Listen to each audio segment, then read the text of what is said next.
This is Eric Spoelstra of the Miami Heat. You're watching PhilippineNews.com.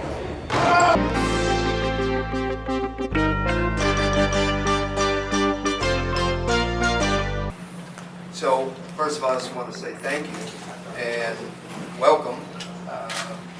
Excited that we can celebrate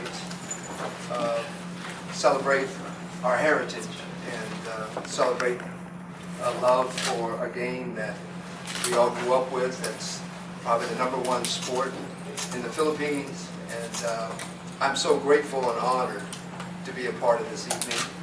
I just did the LA Clippers not long ago down in LA. I've done them in Atlanta, Toronto, and some other cities.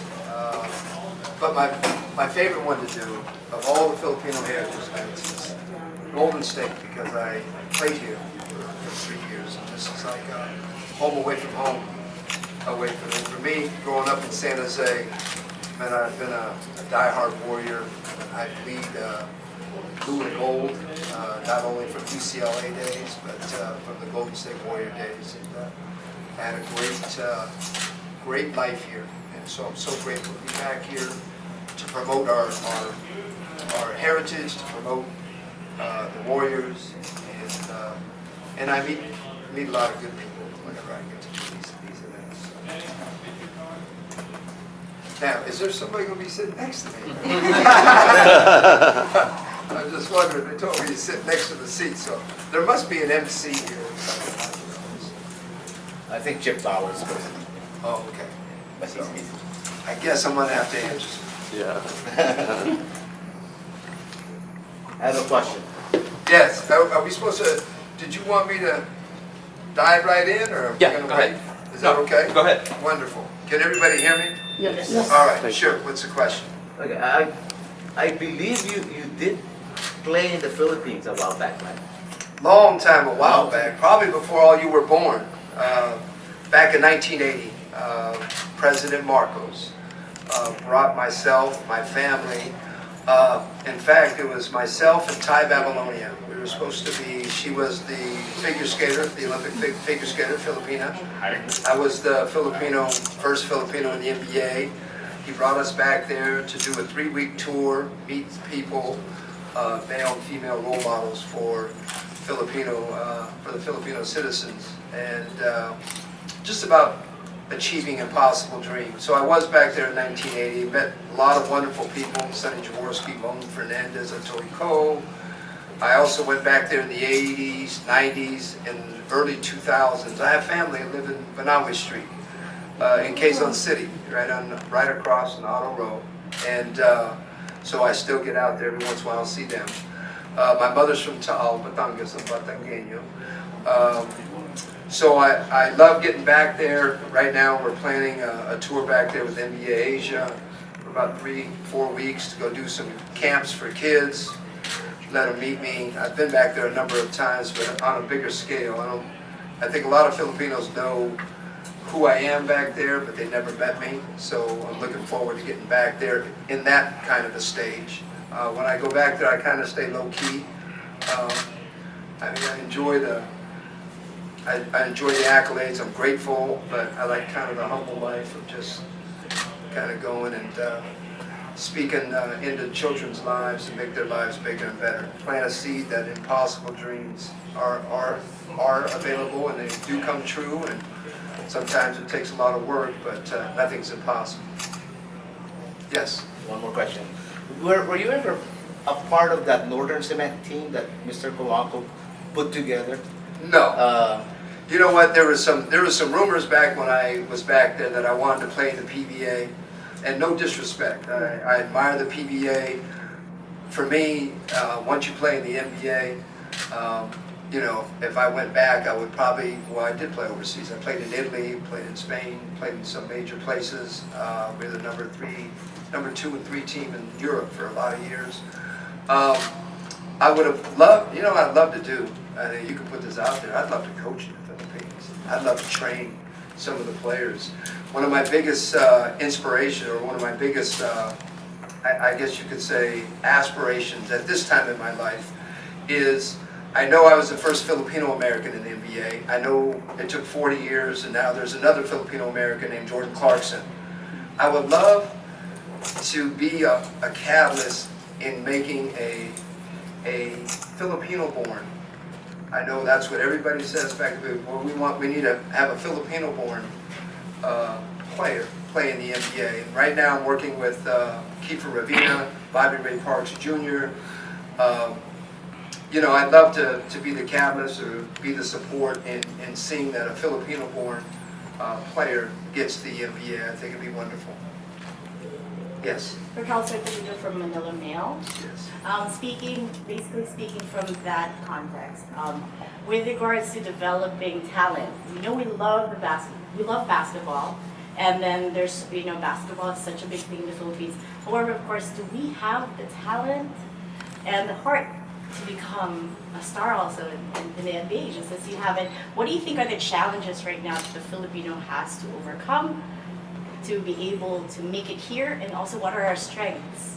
You know, that's a great question. I get that all the time. My answer to that is this. I did it right. I went to UCLA, played for a man named John Wooden, played for a historic program at UCLA, learned the game properly, learned what it was to represent a historic, traditional institution in basketball, played for one of the greatest coaches that you'll ever meet in John Wooden. In answering that question, I think we have to have Filipino players come over, play at a major D1, play their 3 and 4 years, pay their dues, get trained properly, get into that stream. You know, look at the games. How many channels play basketball games now? They're going to get the media exposure they need. I don't want to really get into size. You can get into size, Filipino size. I played against a guy named Spud Webb. You know, Spud wasn't the biggest player in the world, but I'm going to tell you, the guy had great heart. He took great space when he played. Was a tremendous player in the NBA.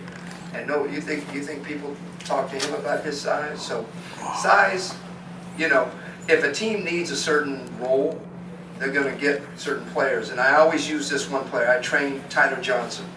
Is probably my biggest success story. I train players now to want to play higher levels, or players who want to get D1 scholarships. What I've been doing in my life is I try to make players' lives bigger and better. You have a dream. I've been there. I know what it's going to take. I know the hours, the sweat. I know what the sacrifices it's going to take. So Tyler Johnson was a kid I trained for 6 years. Never got really drafted, played at Fresno State, which wasn't a big school. Didn't get drafted out of college, you know, kind of went, but the kid believed in himself. And, you know, now I'm sure you've heard is one of Miami's, you know, very, very strong players. And not just that, he just signed a 3-year, $50 million contract.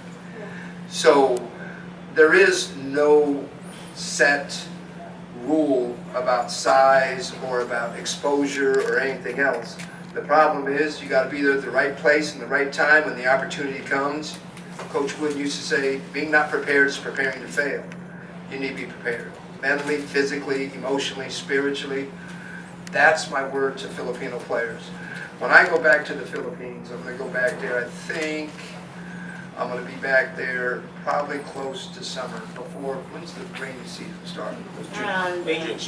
June. Yeah, I'm going to try to get out there before June. But when I get out there, I'm going to be looking for some young players, and I'm going to speak to them privately about what it's going to take. If they're really serious about playing the NBA, you know, people don't understand. NBA players were wired differently. When I say we're wired differently, we think differently. You know, impossibilities don't exist. Nothing is impossible for players who are wired, who play at this level. These are the greatest players in the world. And as they grow up, from being 7, 8 years old, they're wired to think that they're invincible. Now, that's only when they step in between the lines. Outside the lines, hopefully, you grow up with, my mother was Filipino, we were honorable, we were humble, you know, but when I stepped on the court, I was wired differently. I thought differently. I think that we have to find players who have that belief in themselves. They can make it. but they got to. It's going to be very hard, and I say this sincerely because I have great respect for the Philippines, our people, the PBA. It's going to be very hard for a Filipino superstar, and I say this, to come to the NBA because they're probably going to be one of the top 10 of the greatest players in the Philippines, and then they're going to tag you with, but he got cut from. Nobody wants that label. You know, when you play so hard your whole life, you don't want to have that tag named on you. So if we have a Filipino-born player to play in the NBA, it's going to be somebody right now who's 14 years old, 15 years old, who hasn't really been exposed to that, who has opportunities to come to America. My brother coaches at Kansas. You know how many one and dones my brother recruits every year? Every year he's got one and dones. It's going to take somebody to come over here at a major like a Kansas, play 4 years, get that reputation, get drafted, and then, you know what? You're going to see that Filipino-born NBA player. Yes. You mentioned about, going to a college here and then playing here. What's your opinion about Kobe Paris? Have you been watching him? And how close are we into having a Filipino-born NBA player? Well, obviously we're getting close. I was really proud. I talked to Kobe. Coach Alford gave me a call and said, "Hey Raymond, we're trying to get Kobe Paris, and you being the only Filipino at UCLA, we want you to give him a call." And so I called him. He signed with UCLA, and then some things happened, and then I just watched him at Creighton. I just saw him the other night. He just came in and knocked down a three like that. Kobe's going to have a great career at Creighton. It's a very good university. Kobe's doing it the way I've said for 10, 15 years, the way it needs to be done. Kobe's got tremendous talent. He's at a major university. He's going to get a lot of minutes the next 3 years. He's doing it the way that I've been talking. So I think we're very close. You have any other favorite basketball prospects that you're looking at? No, the only ones that I've met, to be honest with you, I met Bobby Ray Parks down in Vegas during the Summer League. I know he was close to making Dallas, but he has to work on some things. And like I say, when I speak, I don't, one thing I've learned in all these years is we have the power to speak life or death over people. So I don't want to ever speak death over anybody. I believe in speaking life. Bobby Ray Parks is a tremendous athlete. He just has to work on a few parts of his game that will make him complete, and then he will be in the NBA. Kiefer Ravina is a very good athlete. So, in saying that, I think we do have players who are right on that edge of making the NBA.